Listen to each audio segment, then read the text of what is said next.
May gabi mga kaigsunan. Ulo. Nalay ko ng Diyos na yata din karon ko nga sa simana alam sa paglay. Nagpasalamat sa atong Diyos. O salamat kayo sa bukan daw. Nalitan o liambinan. Nilitan ng matas. Balakid. Karong gabi Balakid ikaw, pila lang na gabi Unom. Ha? Kawalo. Kapatid. Ulo mo kapatid. So, ako yung mga kaisunan. Ano kita, let us worship God in reverence. Dalas maganti ka ngayon. Mati kilo kanan. Kasi maliskap ka sa mga kabitaki siya, shika. No?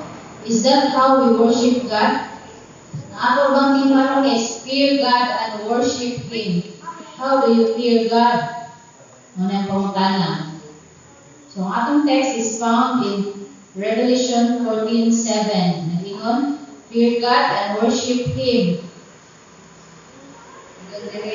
Fear God and give glory to Him, for the hour of His judgment has come, and worship Him who made heaven and earth, the sea and springs of water. Revelation 14:7. Ato daw hadlukan ang Ginoo mga kaigsunan, ug ato siyang simbahon kay ang tak na sa paghukom miabot na ug simbahon nato siya nga mo'y nagbuhat sa langit ug sa yuta, sa kadagatan ug sa mga tubod sa katubigan. Ang title sa ako mga kaigsunan, siyempre ang atong tema is balik sa altar, back to the altar. Kanya ako ang subtitle is So as a Seventh-day Adventist mga kaigsunan, gitawag ka sa pagproklamar sa mensahe sa katapusan sa panahon na kanabitan wala nito'y ang mensahe ng mga kaigsunan wala katapusan. Mao gina siya ang tumong sa una o ikalawang anghel. Ang ikatulong anghel na diha siya na ang nagsipong sa tanan. Nga mao na ang kaning Panginoon na ang third angel's message mo na fear God and worship Him. So sa dili pa kong padayon, ang iyo na ito ang paanan sa Ginoo mga kaigsunan na masabdan nato tanan. Let us bow our heads for our prayer. So usang bilang fear God mga kaigsunan. Ibasa din ako ba ano yun kung adunay musimba kung adunay musimba sa mananap o sa iyang larawan kung ino sa kalibukod sa Dios nga gibugbo sa bugos na kusog ngadto sa kupa sa iyang kasuko. Kaya bitaw sa iyang kasuko, kupa sa iyang kasuko mga kaigsunan, anang kabantay mo sa katawo nga masuko. No? Samot na siguro ang Ginoo nga millions of people or billions of people around the world.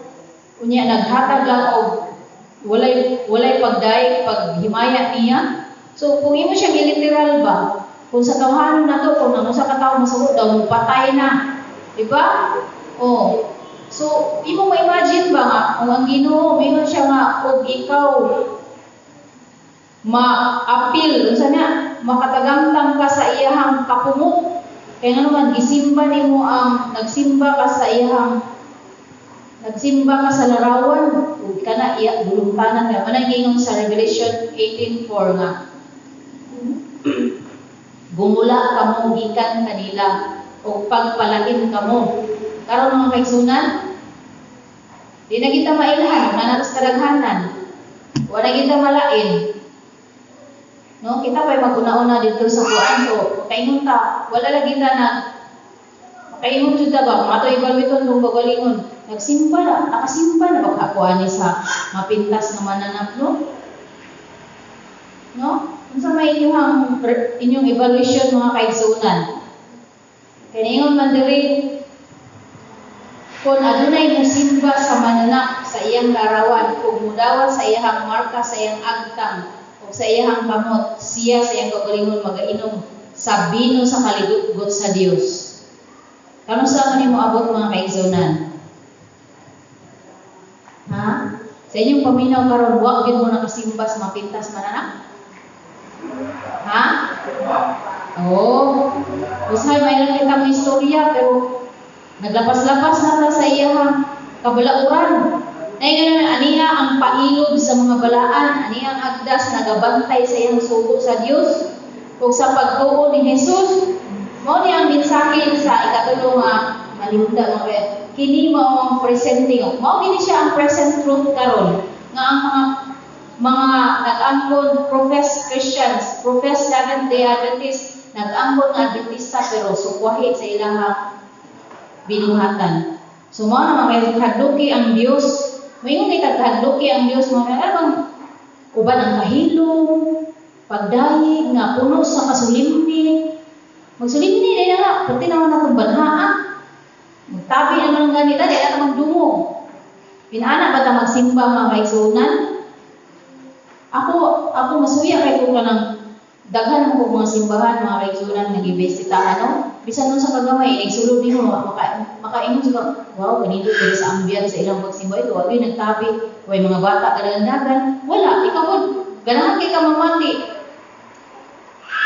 Na sulay gani mo bisita mga kaigsunan ayaw mo diri sa ato pang nimba mo lain nga simbahan. Adto mo dito kanimba sa lain nga iglesia, mo benchmark mo ba? No? Mo visiting ko anta. Makita ninyo kung unsa sila ka para bitaw nagday di sila tininuod. Usahay kay inig Sabado diri wa mo pa pin na to sa ako lang usahay kana bitaw makatabi ko. Nga murag makakuan chika ko kung makasinsya ko kiniguman. Murag wa ko'y nasaktan. Yan na ba natay evaluation ko ang ngayon bata kahadluki ang Dios o gihatag ang himaya adto kaniya kay ang takna sa iyang paghukom. Oroy naman ang moabot sa hukom, moabot ang panahon niya. Amingon nga wala gina sa dahuma ang iyang pagbalik. Ang mga tao karon mga kaigsunan wa na ginahuna ang balik ang Ginoo. Kaya nga busy kay ta. Busy kay ta sa atong panginabuhi, sa cellphone, no? Mo na gingon. The world is a dangerous place to live because not because people are bad but because good people are not doing good. Tinuod bitaw na ang kalibutan peligro puy-an dili kay tungod ang mga katawhan dautan kun dili walay gibuhat ang mga maayong mga tao. So kita we are proclaiming nga katawhan ta sa Ginoo pero we are not doing good. Kita mo yung biruan, bugawan, isa nasa nato ilabay ang mga basura. Instead na, kung saan, mo-advocate ka o cleanliness, kita na ang pinakalipa. So, na gani nga paagi. So, back to the altar. Karon mga kaigsunan, pila man jud gikan sa New Year. Kapila man mo naka-worship. Or asa may mas daghan, ang pag-worship o ang wala nag-worship? Ha? Wala ang pag-worship or wala na worship? No? Sakto ginang-giingon mga kaisa, ang bagong luig rin na bago. Pero ang atong pagka-Kristohanan, wag yun ginapin kausapan ng tutron. Sa tugay yapon na humata. Imbis mag-worship ka alas 4:30, alas 6 na. Mo nang sakto itong giingon nga, luwas na Ginoo, bangon na diha, bangon na. Katawanan pero tinuod. Kaya kami lang ni Jerry, bisan ko kami, nagkanta mi po, ang Ginoo dito, tanawa na, basi niawas na. Oh. Yung kinala, bitaw, mo na ang gusto ginako kay, sa ako mga kaigsunan, ako yun na sige pangagda o worship. Kaya mura sa, di mong kay kining na-train bitaw ta sa atong eskwelahan. Sa Mountain View College, mga kaigsunan, alas 4 pa, mga mata na gimbiana. Dili pwede nga, dili bimumata kay na attendance. No? At the end of the kanang first quarter, nami evaluation na kini nga room, pero mali sa worship. Mali sa worship, pero pagtingkao na, mo'y ang biruan dito sa linya. Wala pa ka nakapasalamat. So, inana mga kaigsunan ba? Sakto ginagin ang inong nga buntag sa'yo. Sa'yo dahil nato pangitaon ng Diyos sa purpose nga na magsimba ng taknaan. Kaya kung kagatumunto na bitaw, damihan ng tao, ikan-horses na lang. Para sa rin ni Jerry, mag-worship me. Ako gusto, kuman-kuman ginang first, second, third stanza. Kada lang, may giandam na ang Diyos. Bunog kaayo na ang kanta kay sa dinali-dali, may giandam na ang Diyos. Nya akong kanta kay kanang yung tagtulong na stanza. Wala lagi, magdali-dali na, labon sayo ka bangunon. Labon lagi sa mga kahilayan, sa kalibutan, mga kaigsunan. Sayo kay dito tanggong. Pero dili sa atong pagsimba mo na ingon ana ba day ang pagkahadlok sa Dios? Ayuda sa'yo. No? Ingon ana ba day nato siya himayaon?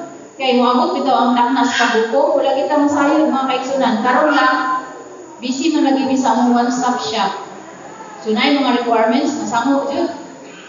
Kami naging kalami naging ta ibalo sa istorya mga kaigsunan kay mapuno ba buta ani mga chichi anak ba?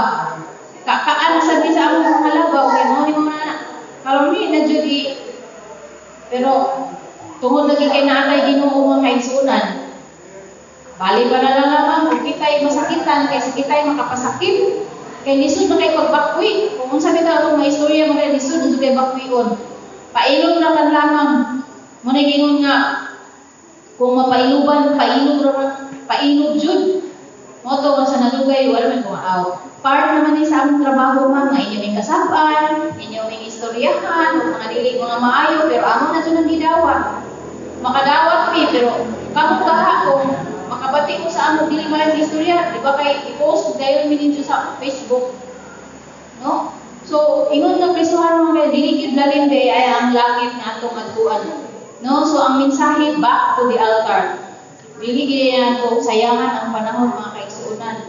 Karon bitaw ako nag-cellphone ko pero kanang unsay ngani naa diri ako mga documentations manggod. Naa dinhi ang tanan.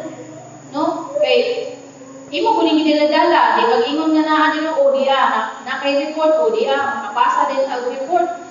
Nana, so sakto ra pud nang way load. Oh, kay kung nailog, sige scroll diha. So mo nag-ingon kay ngano man. Moabot jud ang panahon mga kaigsuonan. Mo ingon nga moabot ang panahon nga may na nato dayang simba paghimaya sa Ginoo pero at the end of one day is distraction na Padung is kalanggagan atong nadtuan. Muna kadakong kamahayan mga kaigsuonan no. Muna ingon Revelation 14:12 ania ang pailog sa mga balaan. Ania sila nga nagabantay sa mga sugo sa Dios ug sa pagtuo ni Jesus. Kini mao ang presenting nga kamaturan. Kini nga mensahe kinahanglan nga moadto uban ang dako nga kalainan ug gahom. Dili kini nga matabunan sa wanang mga teorya o mga sophistres. Sa atong pag-ampo karon hangyo na to ang Dios nga hatagan ta og gahom ang atong pagsimba mahimo natong kusganon nga imantala. Ang iyang mensahe sa katapusan sa panahon ngadto sa nagakalaglag nga kalibutan. Tinuod mga kaigsuonan, our world is getting worse and worse. No? People are getting bad every day. No?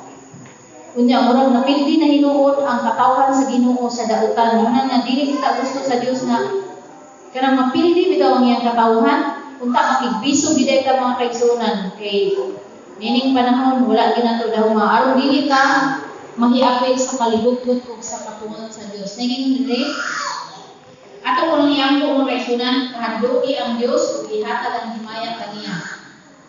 Ato ginamangyo ng Ginoo nga mag-ampo ta kanunay nga pasidunggan nato siya. Ikaduha, kay so unsa man nganong unsa ganito ang mensahe? Kadungan nato ang Dios o kato siya himayaon. Ikaduha, kay moabot ang takna sa iyang paghukom wala nato gahuma. O ikatulo, simbaho